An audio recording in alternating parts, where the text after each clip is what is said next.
रामानुज, रामानंद और शंकराचार्य, तीन नाम को याद रखिएगा। तीनों नाम के साथ कुछ न कुछ कनेक्शन है, उस कनेक्शन को भी आप याद रखा कीजिएगा। क्या कनेक्शन, देखिए मैंने रामानुज के बारे में आपको समझाया था, बिल्कुल नहीं भूलने का। दक्षिण भारत में जो भक्ति संतों को जो जोड़ा था, भक्त संतों को जोड़ा था, यानी भक्ति का मार्ग अपनाने को कहा था रामानुज ने। उन्हीं भक्ति को उत्तर भारत लेके चला गया था, दक्षिण से उत्तर रामानंद ने। और शंकराचार्य जो थे ये दक्षिण भारत में भक्ति आंदोलन करवाए थे, यानी अपने साथ और भी शिष्यों को जोड़कर दक्षिण भारत में भक्ति के लिए आंदोलन कराए थे। तो शंकराचार्य के अगर बारे में कहा जाए तो दक्षिण भारत में साथ में लिखते चलिएगा मेरे साथ, और जो इसको चल दो। दक्षिण भारत के आंदोलन जो हुए थे, दक्षिण भारत के आंदोलन का जन्मदाता शंकराचार्य को माना जाता है। शंकराचार्य दक्षिण भारत के आंदोलन का जन्मदाता है, और ये बौद्ध धर्म की महायान शाखा से प्रभावित थे, इसलिए इन्हें प्रचंड बुद्ध कहा जाता है। इसको याद रखना कि ये जो व्यक्ति हैं ये बौद्ध धर्म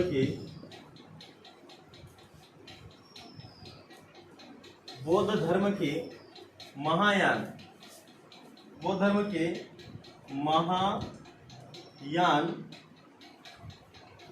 शाखा से प्रभावित थे,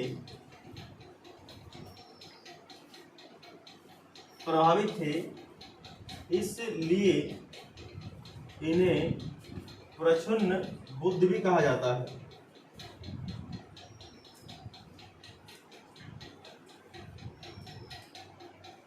बुद्ध भी कहा जाता है। ये हेडिंग रहेगा शंकराचार्य ना, ये हेडिंग है। ये अद्वैतवाद के समर्थक थे।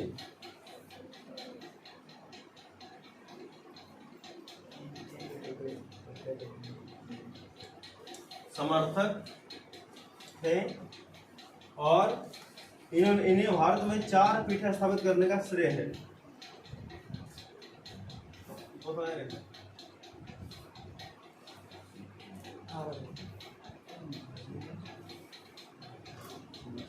इन्हें भारत में 4 पीठ स्थापित करने का श्रेय जाता है।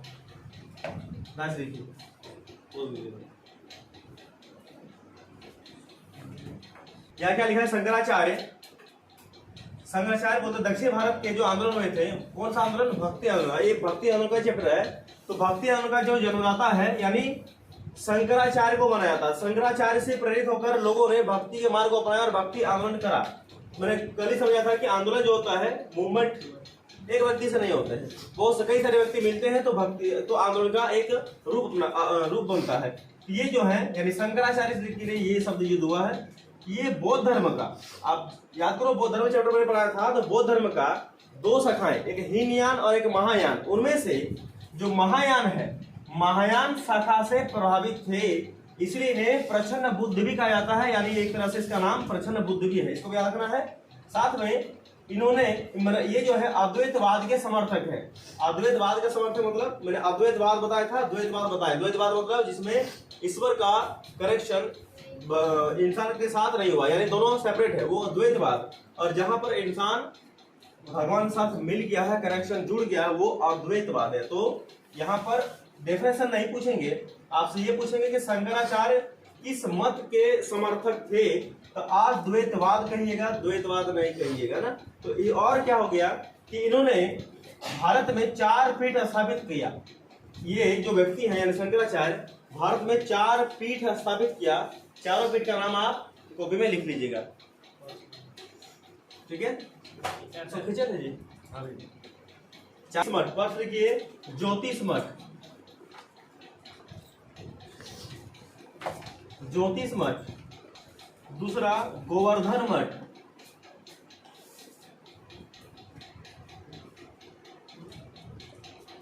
तीसरा श्रृंगेरी मठ,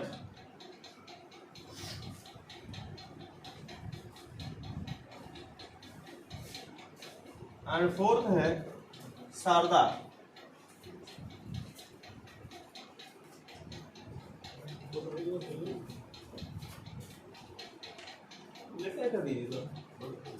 देखिए सुनिए, 4 मठ जो शंकराचार्य के द्वारा स्थापित करे गए थे, वो 4 मठ यहाँ है।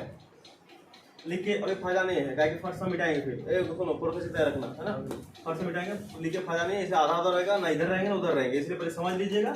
लिखा तो ग्रुप से भी लिख लेंगे आप। ज्योतिष मठ पाला है, ज्योतिष मठ बद्रीनाथ। अच्छा बद्रीनाथ कहाँ है जी? बद्रीनाथ किस राज्य में है? उत्तराखंड। बहुत सुंदर उत्तर है। अपना यूके, अपना पास भी एक यूके है, यूनाइटेड किंगडम है। उत्तराखंड यूके उत्तराखंड में है, ठीक है। अच्छा पुरी, पुरी जानते हैं? पुरी उड़ीसा, ये उड़ीसा पड़ जाएंगे, ठीक है ना। अच्छा ये कहाँ पड़ेंगे ये बताइए? कर्नाटक, मतलब यहाँ पर देखिए कर्नाटक, यानी कर्नाटक कौन सा हिस्सा याद रखना। श्रृंगेरी मठ जो है कर्नाटक में दक्षिण हिस्से में पड़ेंगे। सबका दिशा होता है ना दक्षिण में, लेकिन यहाँ पर एक नदी पड़ता है। कौन सा नदी? अब विजयनगर जब चैप्टर पढ़ाएंगे ना विजयनगर, तो विजयनगर में आप एक कर्नाटक में पढ़ोगे, और इसी चैप्टर में भी आप कर्नाटक पढ़ोगे थोड़ा बहुत में, जिसमें लिंगायत समूह पढ़ोगे। तो दक्षिण में भी, कर्नाटक के दक्षिण में भी एक नदी है जिसका नाम है तुंगभद्रा नदी। याद रखना कौन सा नदी? तो तुंगभद्रा, तुंगभद्रा नदी के तट पर। इस बात को आप याद रख लीजिएगा, ठीक है ना। अच्छा लास्ट में है द्वारकापुरी। ये कौन सा स्टेट में? द्वारकापुरी गुजरात, ये गुजरात वाला पोर्शन है। तो यहां से क्या देखें कि ज्योतिष मठ बद्रीनाथ यूके यानी उत्तराखंड में है, गोवर्धन मठ पुरी यानी उड़ीसा में है, श्रृंगेरी मठ कर्नाटक में ही है, दक्षिण कर्नाटक में है, लेकिन तुंगभद्रा नदी के तट पर स्थापित करा गया है। और शारदा या फिर द्वारकापीठ जो है, एक ही नाम है, शारदा बोलो या द्वारकापीठ कहिए, ये द्वारकापुरी नाम से है, यहाँ से द्वारका से द्वारकापुरी जो गुजरात में। तो ये 4 मठों का को स्थापित किए थे कौन? तो ये 4 मठों के स्थापना किए थे शंकराचार्य गुरु ने, और इन्हीं को कहा जाता है इसका जो है स्थापना करता। तो चारों मठ का नाम आप लिख लीजिए, नहीं तो वहां से लिख लीजिएगा, यहाँ से करके डाट भेजिए, ठीक है। चलते हैं आगे। तो सुन में हाँ भैया करता जी चालू करो, हमको समझ नहीं पड़ता क्या करें। अभी क्या कर रहा है? चालू कर नहीं, साफ से नहीं होता है हैंडल, तो इसलिए बोलते उसको मैं बैठे दो, तो सुनो नहीं। चलो रह दो, अभी एक काम करो, रहे दो उसी तरह, कुछ ना करो, रहे दो। तो मैंने क्या कहा था कि इस तीनों के बीच में या तो कुछ कनेक्शन हो सकता है या फिर कोई कनेक्शन नहीं भी हो सकता है। जो कनेक्शन अगर होगा तो अलग नाम, ना कनेक्शन हो तो भी अलग नाम। तो इसी में से 2 नाम पड़ा था, द्वैत और अद्वैत। तो शंकराचार्य ये वाला थे, यानी शंकराचार्य जी का कहना है कि जगत जो है यानी संसार जो है ये मिथ्या है। मिथ्या समझते हो? बस क्षणभंगुर है, झूठ है, मिथ्या है, कुछ भी नहीं संसार में। सत्य तो ब्रह्मा है, यानी ब्रह्मा तभी बनते हैं जब ईश्वर का व्यक्ति के साथ कनेक्शन हो जाते हैं, और जब ईश्वर का आत्मा के साथ कनेक्शन हो जाते हैं, उस मत को बोलते हैं अद्वैतवाद। बोलते हैं कि नहीं? अद्वैतवाद बोलते हैं। यानी उनका क्या कहना है कि संसार जो है बिल्कुल झूठा है, मिथ्या है, कुछ भी नहीं रखा है, असली सत्य तो कौन है? सत्य है ब्रह्मा, यानी अद्वैतवाद सत्य है, इसलिए अद्वैतवाद के समर्थक कहलाते हैं। इस बात को याद रखना। तो इन्होंने कहा क्या था, इस चीज को देखिए। इन्होंने कहा था, वैसा लिखते चलिएगा, देखिएगा, फर्स्ट लिखिए, इसके द्वारा अद्वैत मत, इसके द्वारा अद्वैत मत का प्रतिपादन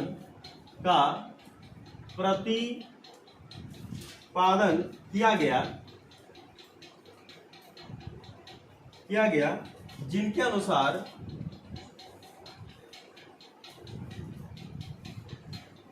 ब्रह्म ही सत्य है, ब्रह्म ही सत्य है, तो जगत को इन्होंने मिथ्या कहा तथा जगत को इन्होंने मिथ्या कहा।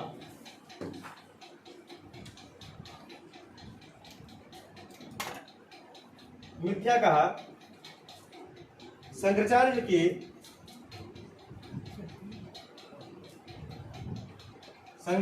के अद्वैत दर्शन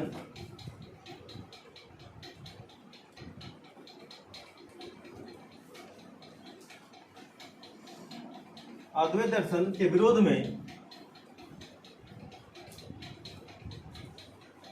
में दक्षिण में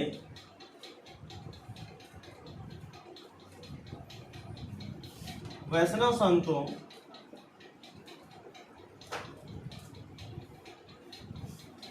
ने 4 मतों की स्थापना की गई। वैष्णव संतों ने 4 मतों की स्थापना की।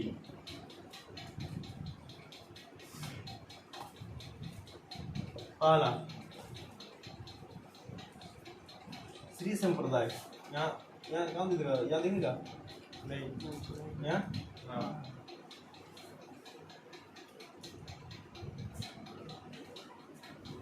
श्री संप्रदाय, इधर दिख रहा पूरा।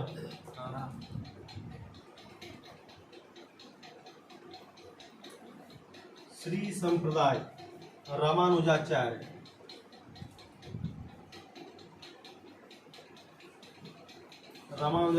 विशिष्ट द्वैतवाद है। ये विशिष्ट द्वैतवाद के समर्थक हैं। दूसरा ब्रह्म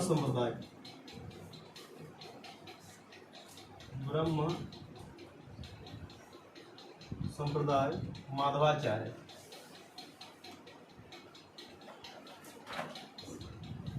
ये द्वैतवाद के समर्थक थे।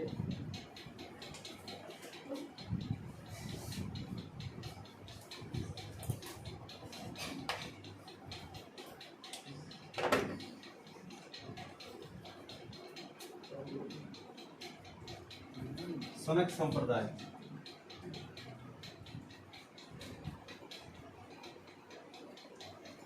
निम्बकाचार्य,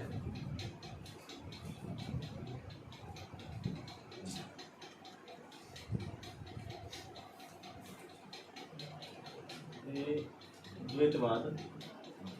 चौथा है रुद्र संप्रदाय,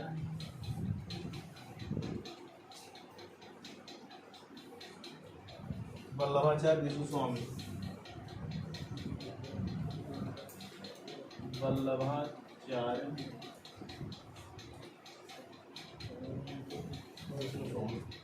ठीक है। चलिए देखिए इधर फोटो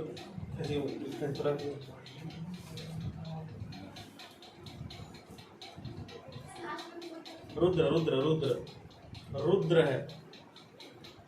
ओके,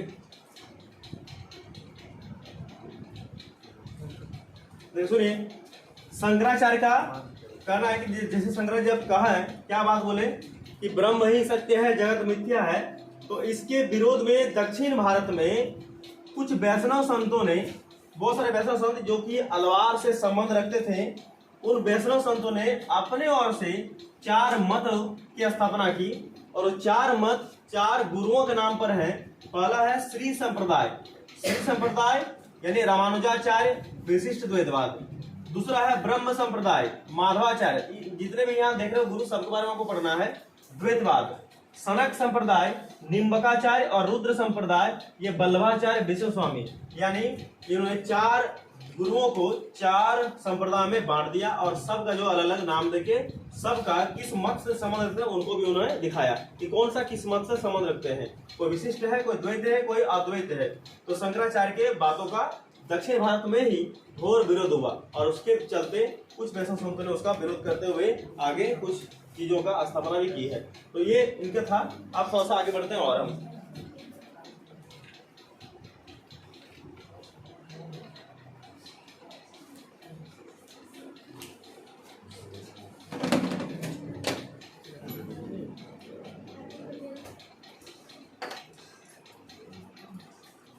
देखिए इनका जन्म लिख लो। शंकराचार्य का जन्म, शंकराचार्य का जन्म हुआ था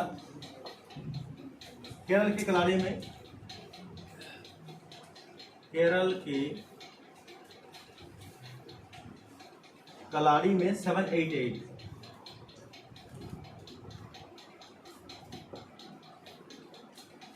मृत्यु बद्रीनाथ।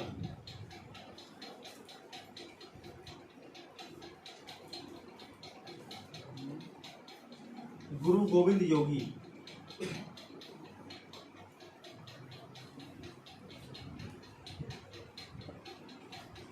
पिता शिव गुरु। माता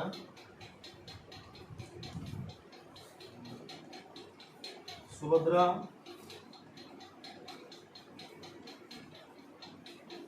आर्यम्बा या आर्यामा।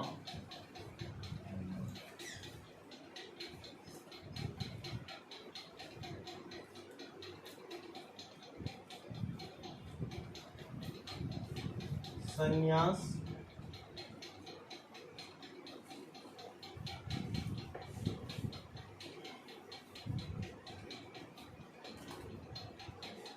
ग्रहण करने के बाद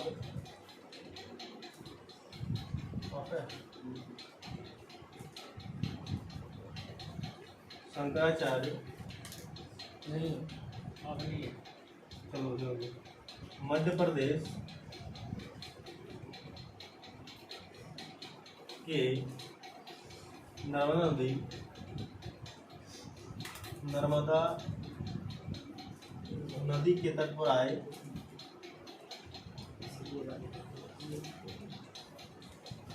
जहां उनकी भेंट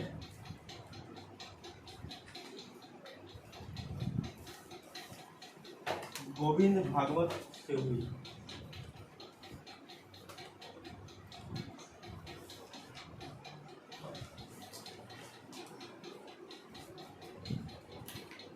ठीक है,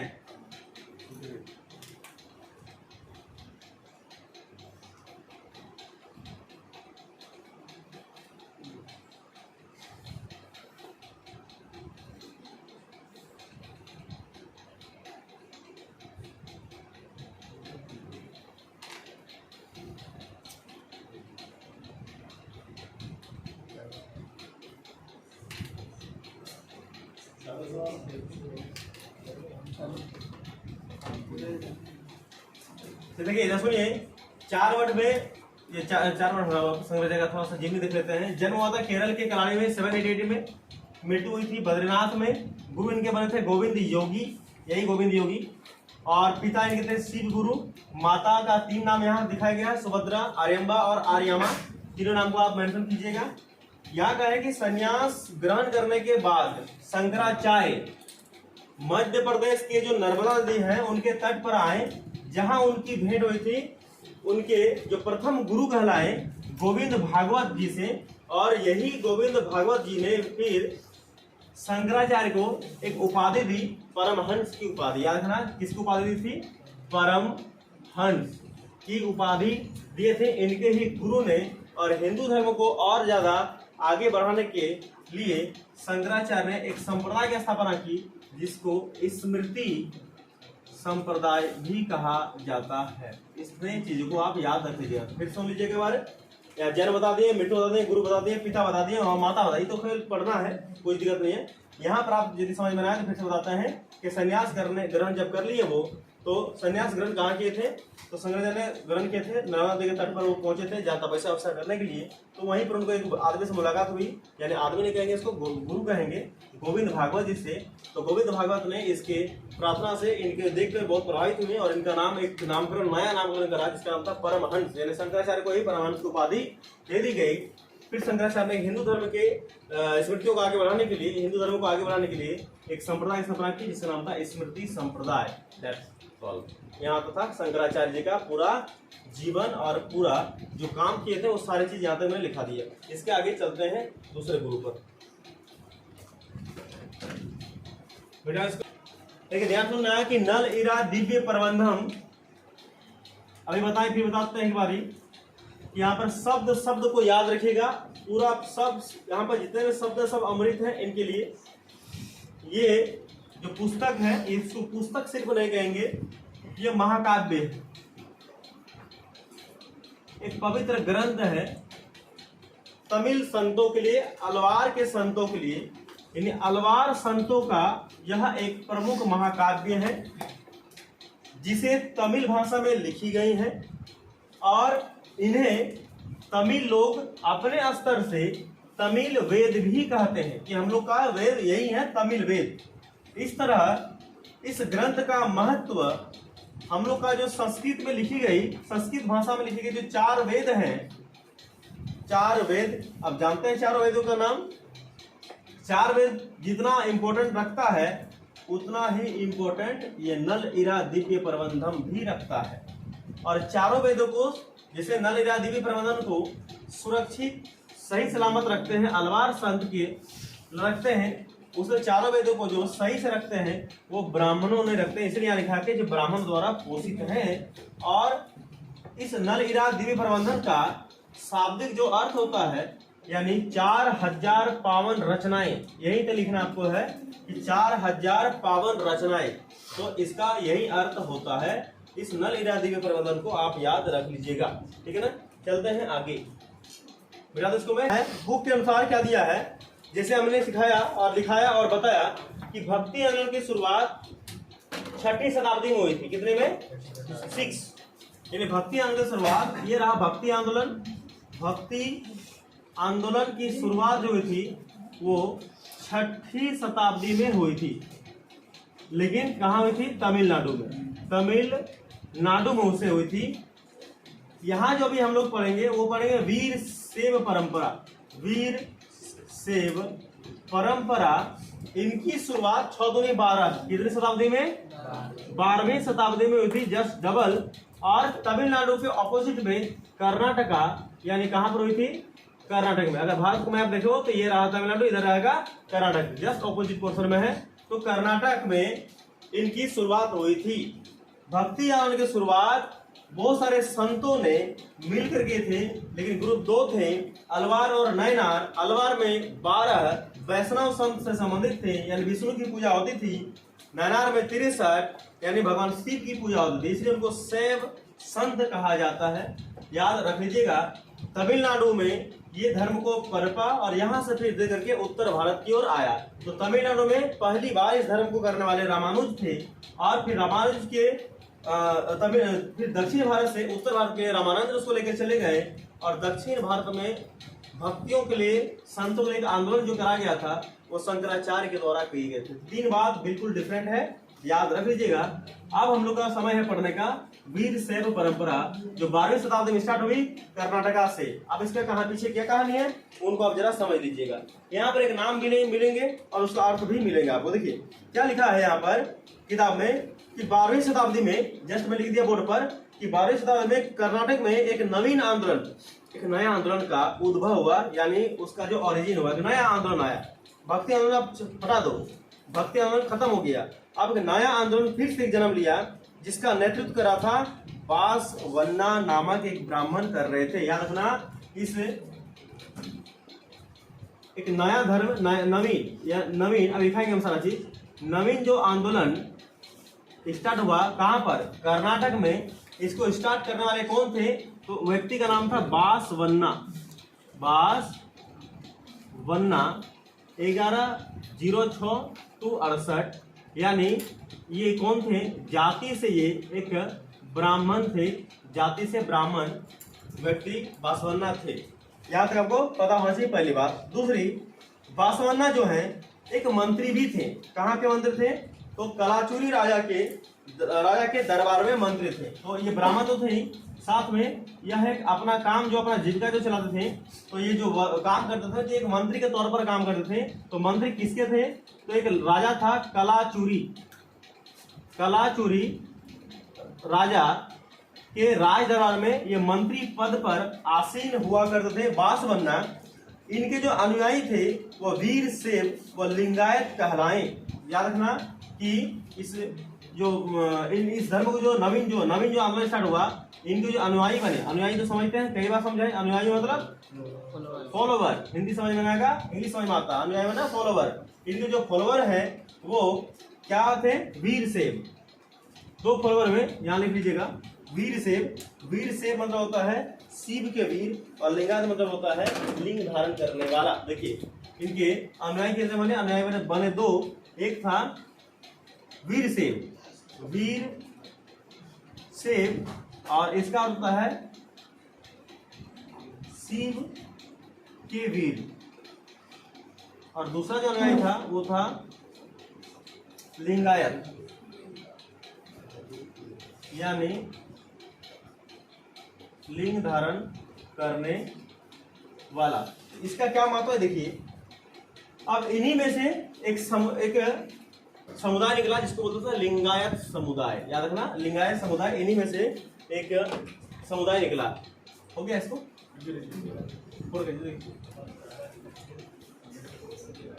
लिंगायत समुदाय। तो मैंने अभी तक क्या क्या बात बताया, मैंने पहली बात बताया कि दक्षिण भारत में तमिलनाडु वाला पोर्शन खत्म हो गया, कर्नाटक में एक नया धर्म स्टार्ट हुआ, नया धर्म नहीं आंदोलन, जिसका नेतृत्व कर रहा था बासवन्ना। बासवन्ना जाति से तो ब्राह्मण था, लेकिन कर्म से वो एक मंत्री के तौर पर काम कर रहा था। कहां पर, एक राजा कलाचुरी उनके राज दरबार में। इतना पता चल गया। समय था 12वीं शताब्दी में।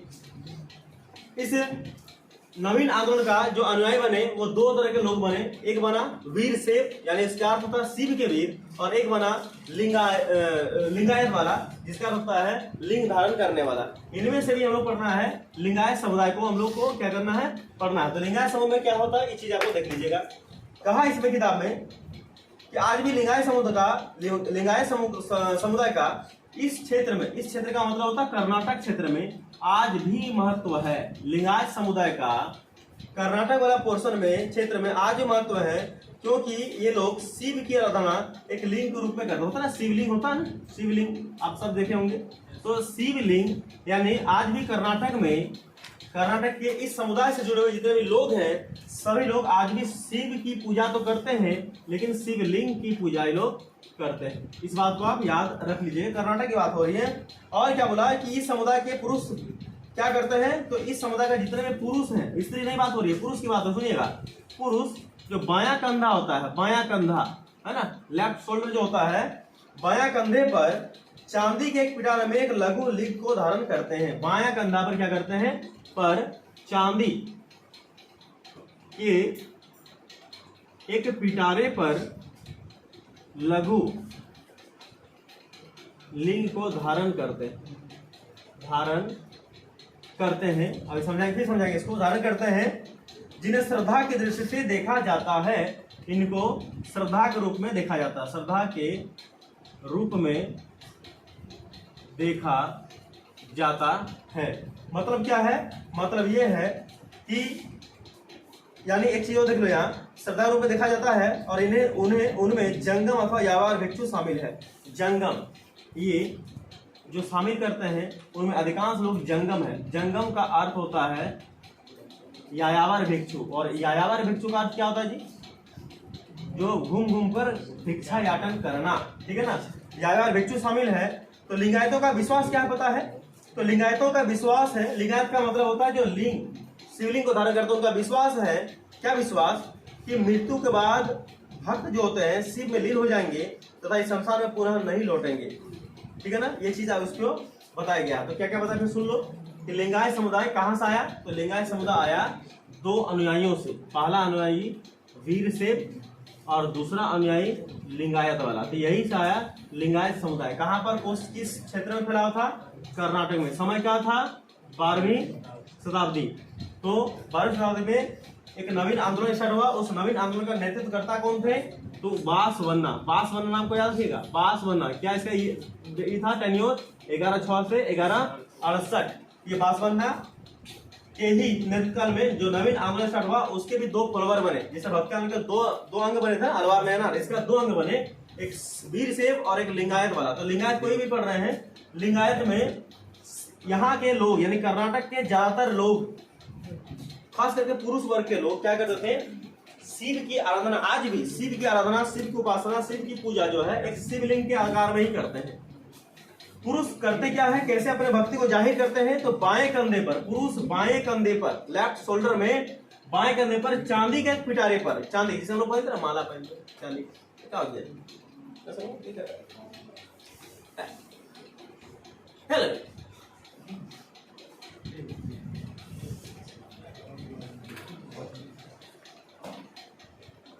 माला लोग पहने, माला पहनते हो ना, माला हम तो नहीं पहने, कोई पहने, मैं वो सब पहना हूँ माला, हनुमान जी का, शिव जी का, बस यही दो तो फेमस है ज्यादा हम लोग एरिया में, शिव जी और हनुमान जी, ये दो को फेमस है।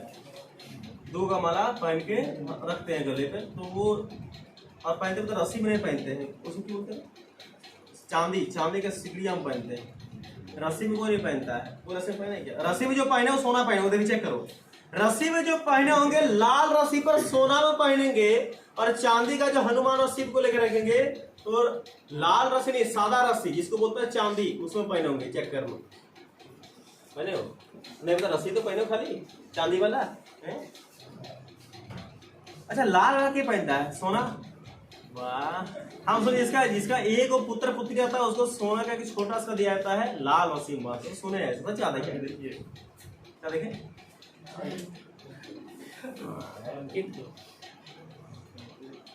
हम लोग कोई वैल्यू नहीं है हम लोग कोई वैल्यू नहीं है, कुछ नहीं पहना है हम लोग घरे पर, हमारे तुम ये बात तुम सोचो, हम नहीं सोचेंगे, काहे नहीं सोचेंगे, उस घर को हम ही लेके चलते हैं आगे, तुम सोचो है कि नहीं, कोई बात नहीं, नहीं है तो नहीं है, खरीद लेंगे हम, आ जाओ। पुरुष बायां कंधा पर चांदी के एक पिटारे पर लघु लिंग को धारण करते हैं, जिन्हें श्रद्धा के रूप में देखा जाता है। तो ये देखो ये सब क्या चीज है, ये सब क्या है, श्रद्धा, कौन श्रद्धा, श्रद्धा कपूर, छम छम छम नहीं, वो श्रद्धा नहीं है, शक्ति बाबा बहुत मारेंगे, ये श्रद्धा है मन से जो निकलते हैं, वो श्रद्धा, श्रद्धा के रूप में देखा जाता है। माला वाला क्यों पहनते हो ना, किसी का आंख में देखो ना, अंगूठी 5 गो अंगुली 10 गो अंगूठी, दोनों हमारा अंगुली से अंगूठी दिखता है, देखे हो भैया, अंगूठी पहनने का शौक है तो एगो पहनिए किसी अंगुली पर, चलो भाई ठीक है, बाद में नहीं भी पहने हो तो एगो तो अंगूठी पहनना ही पड़ेगा, कौन बोला, क्या याद है, एंगेजमेंट पहना ही पड़ता है, फिर हम तो नहीं पहने हैं, पहना ही पड़ता है, वो तो पहनोगे ही, छोड़ दो भैया, छोड़ दीजिए, ये सब मान्यता के चक्कर में लोग पढ़ लेते हैं क्या।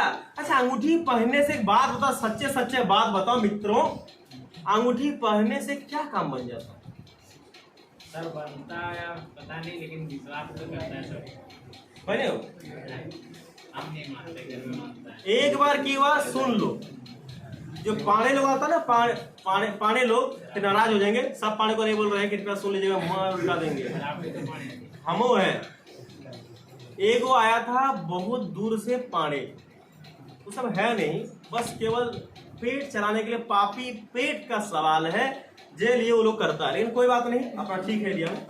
उनको हमने एक बार पूछा, क्या पूछा कि बाबा जी हमारा काम बनेगा कि नहीं बनेगा, कहा बनेगा। हमने अनायास ऐसे झूठे झूठे पूछ लिया, क्यों यार क्या देख रहे हो उधर, हमने झूठे झूठे पूछ लिया कि बाबा देखो हम बहुत मुसीबत में हैं, हमको शादी करने का बहुत इच्छा है, और एगो लड़कियों देखे हैं, लेकिन घर वाले परेशान है, वो नहीं करे देता है, कि होगा कि नहीं होगा, फोटो दिखाए बाबा, तो ये को हमने फोटो दिखा दिया कैटरीना कैफ वाला, समझा कि नहीं, देखा पंडित हुआ हमको मिलाया, माना ठगे के लिए देखो ना, बुद्धि कियो हो जाएगा।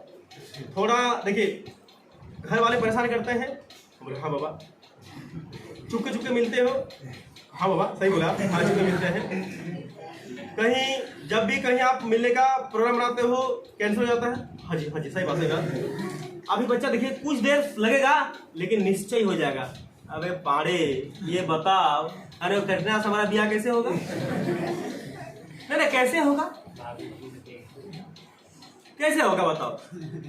ठगने का प्लान है, पूरा प्लान बनाकर आया है सरगम डांस से ये सब ठगने का। तो हमने कहा कि ठीक है, जब भी हो जाए तुमका बुलाएगा, आना खाना मस्त, इससे थोड़ा और भी झोला भर कर देंगे, चले जाना। तो ये सब ढकुसलाबाजी भैया, किसी भी पाने के चक्कर में ना पड़ो। ये अंगूठी अस्त्र फस्त्र ये सब चीजें जो है कोनो कुछ नहीं होता है। बस आप अगर मानते हो तो ईश्वर को मानिए, जो ईश्वर के चक्कर पड़ रहे हैं वो बनाए हैं, तो वो तुम्हारा काम भी निकाल देंगे। लेकिन हाँ, उनके भरोसे में नहीं बैठेगा, क्या पता वो तुम्हारे भरोसे में बैठे होंगे। बस मिलकर चलिए, पाने पुणे के चक्कर में ना चलो। अगर पाने के चक्कर में होता है, एक पिक्चर देखा था मुन्ना भाई एमबीबीएस, जिसमें एगो जो पीके में मोटका नहीं है, जो बाबा बना है मनका वाला बाबा, वही था लास्ट में, वो भी ज्योतिषा उसी में था, ज्योतिषी। उनको संजय दत्त क्या बोलते हैं, वो भाग्य दिखाते हैं, सबका कुंडली बताते हैं। तो संजय दत्त बता ये अगले 2 सेकंड में तेरे साथ क्या होगा, तो क्या होगा, मैं कुछ नहीं होगा, ये होगा। जब बाबा अपना दूसरे वैसा नहीं जान पाता है, तो बेटा हमारा वैसा नहीं क्या करेगा, क्या करेगा वैसा नहीं, समझे कि नहीं? ऐसा कुछ नहीं होता है, पढ़ लो, माला वाला धारण कुछ नहीं होता है, शौक से श्रद्धा से पहना देता, पहन लो, ठीक है ना? हम भी पहने थे, खोल दिए। आ जाओ, श्रद्धा के रूप में देखा जाता है।